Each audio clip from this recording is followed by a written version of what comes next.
pues claro, eso le saca aplausos cuando dice, no, no le vamos a cobrar más, de que ya tiene organizados unos votos para sabotear la sostenibilidad fiscal que tanto requiere el país. Entonces uno se pregunta, bueno, ¿qué va a hacer esa ley de financiamiento? Dice, no, es que ya tengo los votos para negar eso. Pues que echa al traste el plan de reactivación, por una parte.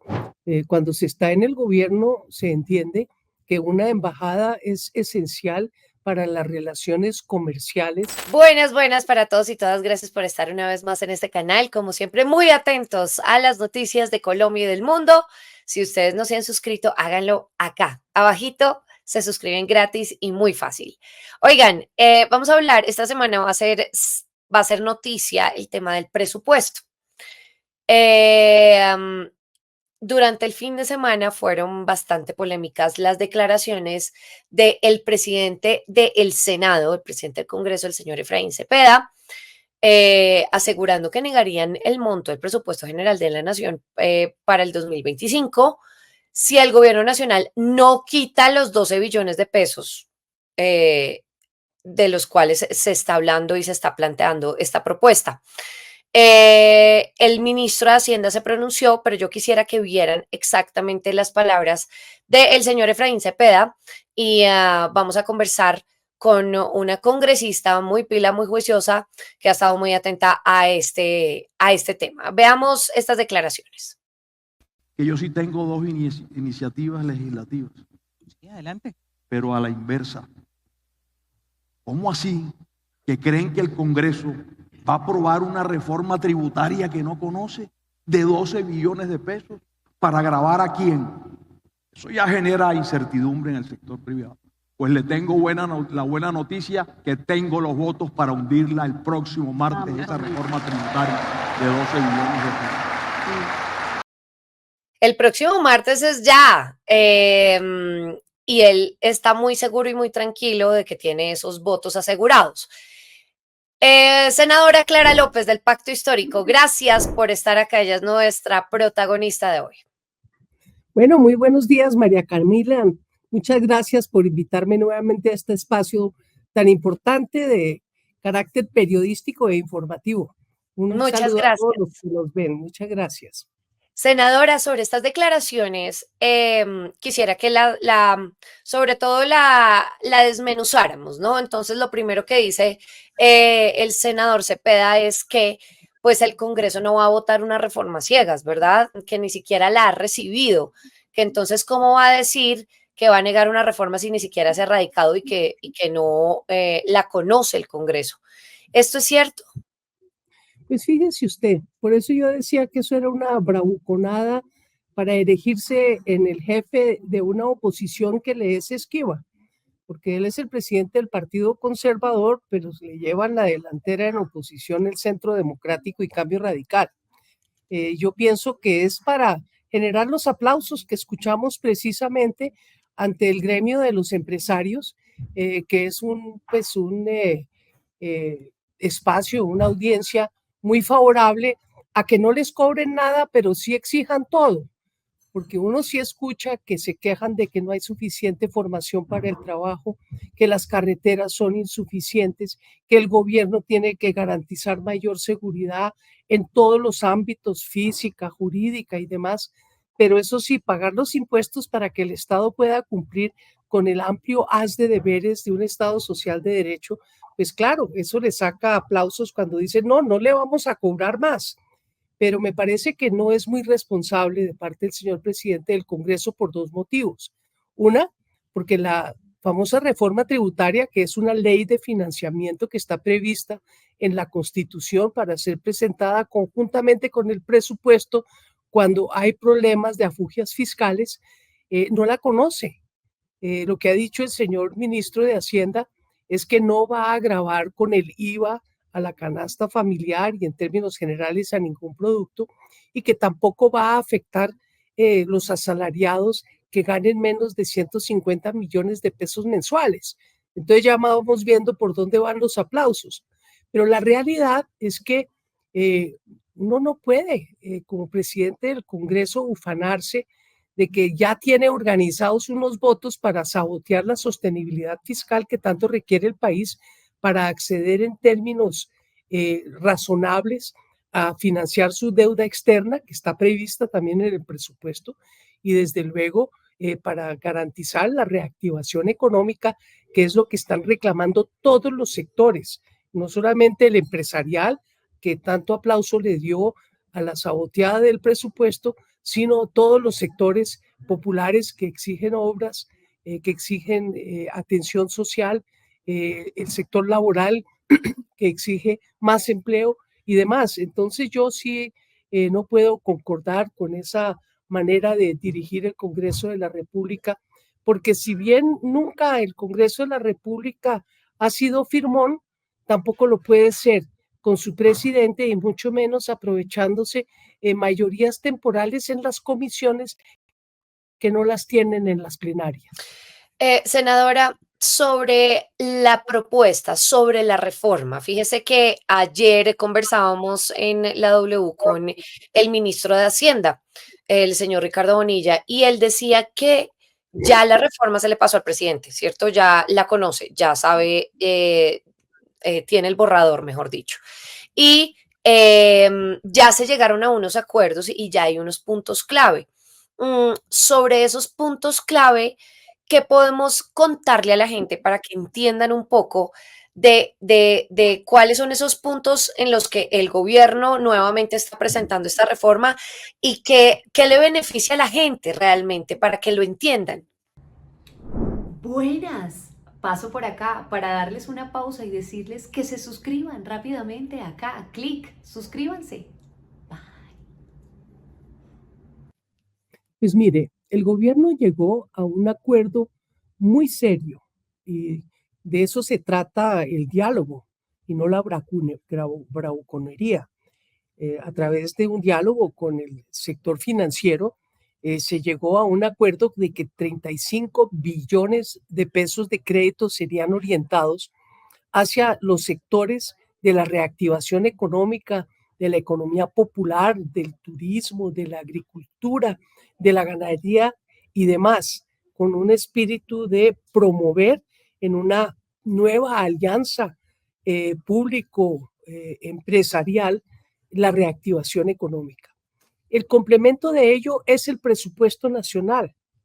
En el presupuesto nacional están comprendidas las obras del Plan Nacional de Desarrollo, el normal funcionamiento de la administración, que son los gastos de funcionamiento, desde luego el cumplimiento de los contratos suscritos por el Estado y una cosa que no es menor, que es la financiación del Plan Nacional de Desarrollo, que es todo el tema de las inversiones. Lo que le he escuchado públicamente al señor ministro de Hacienda, aquellos que devengan más de 150 millones de pesos mensuales y redireccionar eso para financiar inversión de reactivación económica que beneficiaría a absolutamente todos. Entonces, ¿qué sucede cuando el presidente del Congreso dice, no, es que ya tengo los votos para negar eso? Pues que echa al traste el plan de reactivación por una parte y por la otra la sostenibilidad fiscal del Estado. Ellos tendrían, para poder hacer esa reducción de presupuesto que plantean, de señalar cuáles partidas va a reducir el Congreso con su atribución de reducir partidas. La tiene por Constitución, pero la Constitución le exige un requisito, que lo que reduzca no afecte el normal funcionamiento de la gestión pública. Segundo, que no afecte el servicio de la deuda pública. Tercero, que no permita que se incumpla ninguna obligación contractual del Estado y que se pueda financiar la parte correspondiente al plan plurianual del Plan Nacional de Desarrollo. Ellos tienen que hacer el trabajo, expulgar, a ver dónde no se necesita la plata en esos 4 ítems para reducir los 12 billones de pesos. Ellos no pueden salir a decir, gobierno, le devuelvo el presupuesto, pues han tenido que hacerlo hace ya un mes.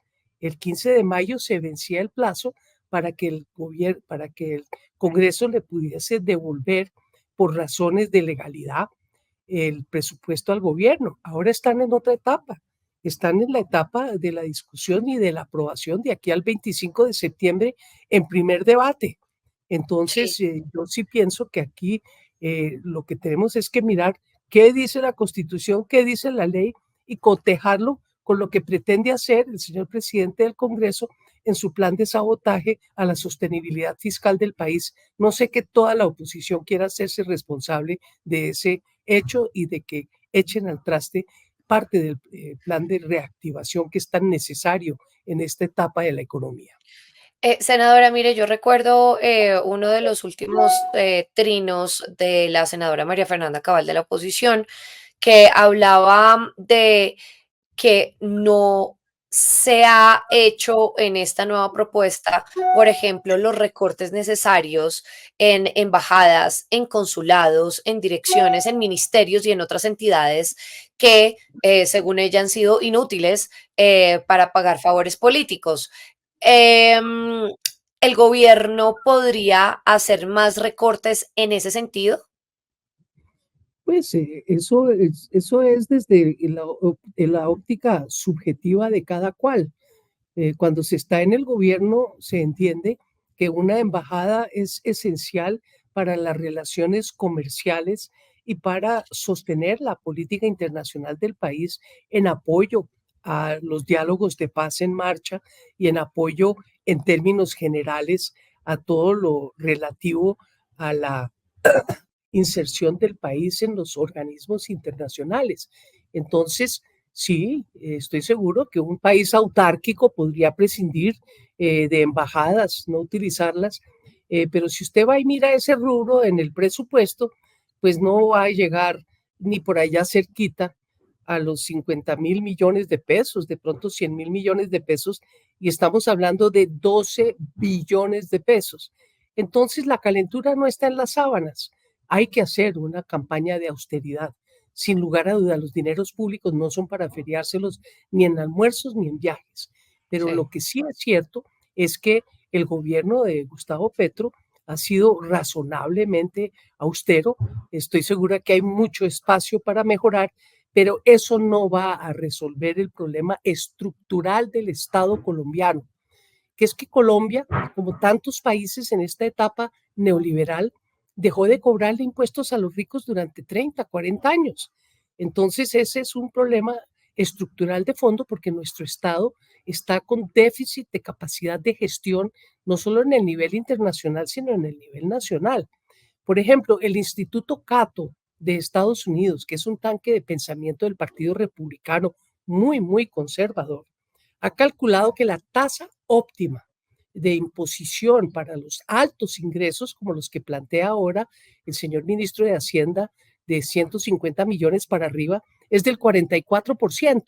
Nosotros en Colombia estamos apenas en el 38%. Entonces eso a mí me da una indicación de por dónde puede ir esa reforma tributaria que desde luego tenemos que esperar a conocerla para poder evaluarla. Y esta es la última pregunta para que también la gente tal vez que no está en nuestro país, que son muchas personas las que ven estas entrevistas, entiendan un poco con respecto a lo que pasó en el 2021, ¿cierto? Entonces, como bien sabemos, la furia se apoderó de las calles de Colombia cuando el gobierno del presidente Iván Duque propuso una reforma tributaria para financiar las arcas fiscales después del impacto de la pandemia. Y esa reforma, que fue duramente criticada por opositores, pero también por partidarios del mismo gobierno, pues no logró ningún apoyo político y, por el contrario, consiguió ese estallido social que terminó en una cantidad de personas muertas y heridas injustamente. Senadora, ¿qué tan distinta es esa propuesta a esta del presidente Gustavo Petro? Diametralmente distinta. La reforma de Carrasquilla y de Duque estaba orientada a aumentar el IVA de los productos de la canasta familiar y en general de todo el espectro del consumo del país. Esta reforma tributaria, lo ha dicho una y 100 veces el señor ministro de Hacienda, no va a tocar el IVA, no va a afectar la canasta familiar y tampoco va a afectar los salarios medios ni bajos.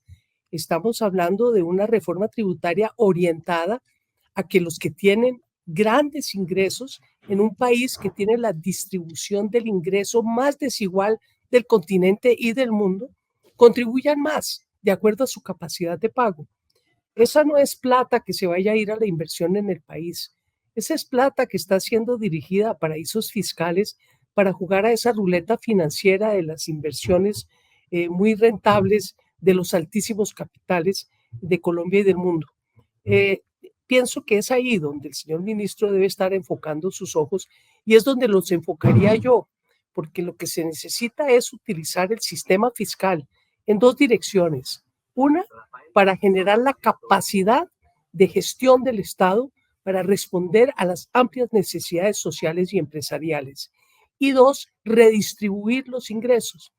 Llevamos 30, casi 40 años casi 30 años de la Constitución de 1991, que buscaba equidad, que buscaba descentralización, y lo que hemos visto en el país durante esta etapa es todo lo contrario, mayor centralización y mayor concentración de la riqueza y de los ingresos.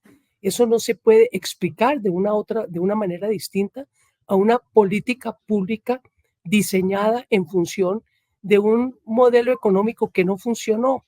Prometieron que iba a haber un derrame de beneficios. Si los de arriba ganaban mucho porque les rebajaban los impuestos, eso iba a caer en cataratas hacia los sectores populares, lo cual no funcionó. Esa fue la explosión social y eso es lo que está tratando de enderezar el gobierno Petro. Pues muchas gracias, senadora Clara López del Pacto Histórico. Gracias por estas aclaraciones.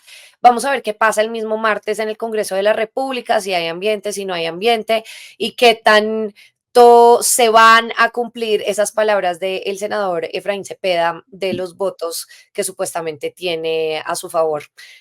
Muchas gracias y ya estaremos conversando una vez más y tendremos acá debatico nuevamente. Muchas gracias. Muchas gracias, María Camila. Un saludo a todas y todos. Gracias a toda la gente que se conectó a través de este medio, a esta entrevista. Por favor, no se les olvide dejar sus comentarios acá abajo si tienen alguna duda también sobre este tema que es un poquito engorroso y un poco técnico de entender. También pueden dejarlas y yo les estoy contestando, obviamente, con mucho tiempo. Un abrazo y gracias para todos y todas. Chao.